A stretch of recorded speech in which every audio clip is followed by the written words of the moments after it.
नमस्कार, मैं हूँ रुचि शर्मा। वेब3 की तमाम बड़ी खबरें लेकर हाजिर हैं हम। Renowned blue chip NFT collection Azuki ने हाल ही में अपने फ्लोर प्राइस में 33.3% की वृद्धि दर्ज की है। वेब3 फाउंडेशन के एक रीट्वीट से इसकी वैल्यू में उल्लेखनीय वृद्धि हुई है। ये ट्वीट इन दोनों के बीच एक एक्साइटिंग कोलैबोरेशन का संकेत देता है। वेब3 फाउंडेशन की एनीमे टोकन की लगातार इमेजिंग और प्रमोशन ने इस अफवाहों को और बढ़ावा दिया है। अगर ये पार्टनरशिप सफल होती है तो ये एनीमे ब्रांड्स के लिए एक नया NFT इकोसिस्टम बना सकती है, जिससे ग्लोबल NFT कम्युनिटी एनीमे के साथ बातचीत करने के तरीके को बदल सकता है।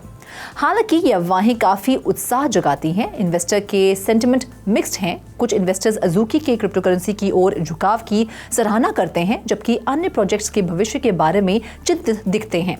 कई आलोचकों का ये भी मानना है कि अज़ूकी के लिए एपकॉइन द्वारा निर्धारित मार्ग पर चलना बेहतर होगा, अपने टोकन को पहले स्टेज में लॉन्च करना। इस आशंका के अलावा अज़ूकी के यूएस ऑपरेशंस को देखते हुए US securities and exchange commission के साथ कानूनी टकराव की संभावना भी है। बढ़ते हैं अगली खबर की ओर। सोमवार को SEC के पास दाखिल किए गए S1 डॉक्यूमेंट्स के अनुसार वैनिक और बिटवाइज ने कहा कि दोनों इन्वेस्टमेंट कंपनियां अपने बिटकॉइन ETFs को क्रमशः $72.5 मिलियन और $500,000 के साथ जोड़ रही हैं। S1 फॉर्म फाइनेंशियल रेगुलेटर को महत्वपूर्ण जानकारी का खुलासा करता है, जैसे कंपनी का business model, financial statements details, इसकी मैनेजमेंट टीम के बारे में डिटेल्स और कोई लीगल या कंपेटिटिव रिस्क। सीडिंग या seed capital exchange traded fund launch करने के लिए प्रदान की गई फंड्स को संदर्भित करता है, जबकि बैंक और ब्रोकर डीलर अक्सर प्रारंभिक पूंजी प्रदान करते हैं। ETF नई कैपिटल या एग्जिस्टिंग एसेट्स के साथ सेल्फ सीड कर सकते हैं, जैसे कि इस केस में है।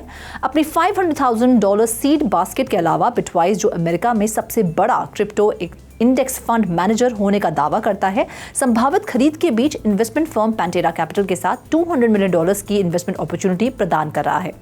बाकी अहम खबरों के लिए करते हैं विशाखा का रुख। फाइनेंशियल वर्ल्ड ये देखने के लिए इंतजार कर रहा है कि कब और किस बिटकॉइन स्पॉट ETF एप्लीकेशन को मंजूरी मिलती है। स्टैंडर्ड चार्टर्ड बैंक ने सोमवार को एक प्रेडिक्शन जारी की कि बिटकॉइन की कीमत 2025 के अंत तक $200,000 से ऊपर हो जाएगी।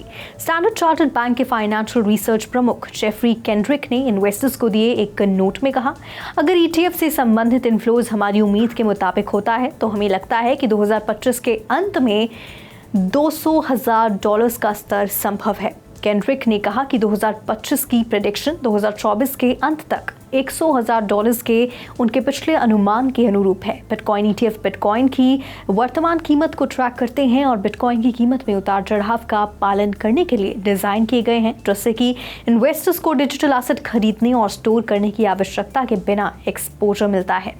बिटकॉइन ETF का प्रबंधन एक इन्वेस्टमेंट फर्म द्वारा किया जाता है जो बिटकॉइन होल्ड करती है।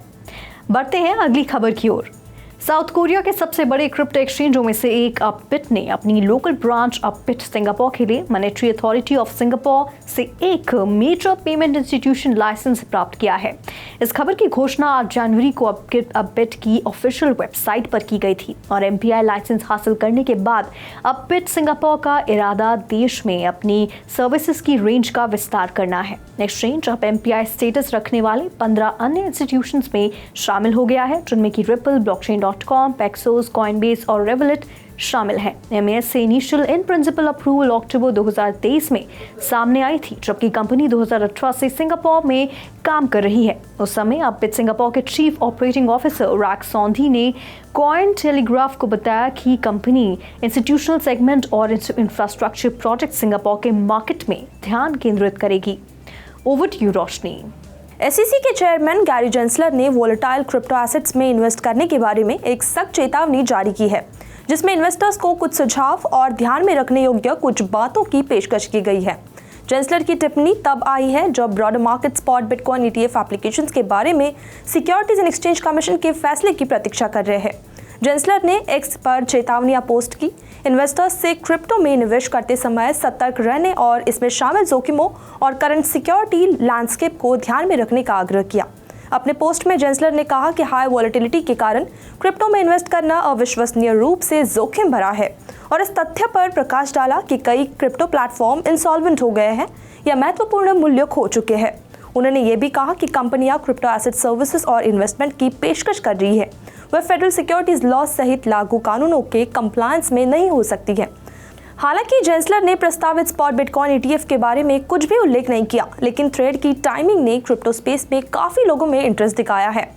तो आज के लिए फिलहाल इतना ही। ऐसी Web3 से जुड़ी खबरों के लिए देखते रहिए 3.0 TV। ऐसी और ज़्यादा अपडेट्स के लिए हमारी वेबसाइट www.3worldstv.io पर लॉग ऑन करें या फिर स्कैन करें QR कोड। Thank you.